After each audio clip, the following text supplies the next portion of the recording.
कर्म का फल। एक बुजुर्ग की सीख। गांव के एक छोटे से मंदिर के पास एक बुजुर्ग संत रहते थे। उनका नाम बाबा रामदास था। वे बहुत ज्ञानी और दयालु थे। गांव के लोग उनके पास अपनी समस्याएं लेकर आते और वे हमेशा अपने अनुभवों से उन्हें सच्चाई का मार्ग दिखाते। घमंडी व्यापारी और गरीब किसान। उसी गांव में रघु नाम का एक घमंडी व्यापारी रहता था। वह बहुत अमीर था, लेकिन उतना ही निर्दयी भी। उसने कई लोगों को धोखा देकर धन इकट्ठा किया था। उसकी नजर गांव के गरीब किसान मोहन की जमीन पर थी। मोहन बहुत ईमानदार और मेहनती किसान था, लेकिन उसकी आर्थिक स्थिति बहुत खराब थी। एक दिन रघु ने चालाकी से कागजात में हेरफेर करके मोहन की जमीन अपने नाम करवा ली। मोहन बेबस था। उसने बहुत रोया, लेकिन रघु को कोई फर्क नहीं पड़ा। उसने मोहन को उसकी ही जमीन से निकाल दिया। मोहन अपनी समस्या लेकर बाबा रामदास के पास पहुंचा।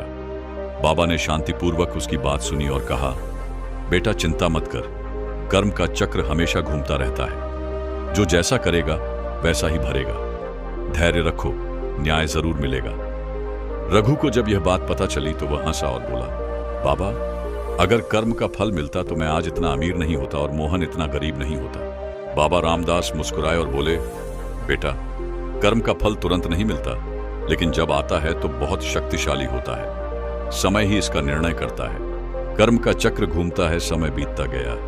कुछ महीनों बाद रघु के व्यापार में भारी नुकसान होने लगा। जिन लोगों को उसने धोखा दिया था वे उससे बदला लेने लगे।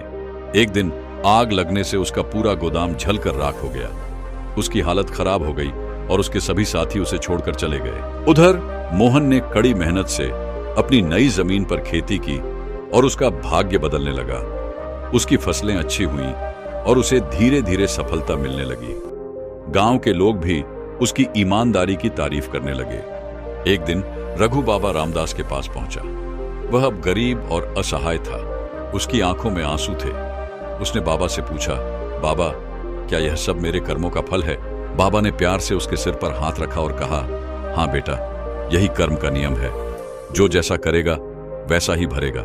लेकिन अगर तुम सच्चे मन से पश्चाताप करो और अच्छे कर्म करो तो तुम्हारी किस्मत फिर से बदल सकती है।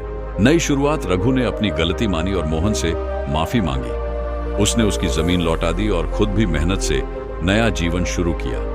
धीरे धीरे उसकी हालत सुधरने लगी। यह कहानी हमें सिखाती है कि कर्म का फल जरूर मिलता है, भले ही देर से मिले। इसीलिए हमेशा अच्छे कर्म करें, क्योंकि समय के साथ सबको उनका किया हुआ लौटकर मिलता ही है।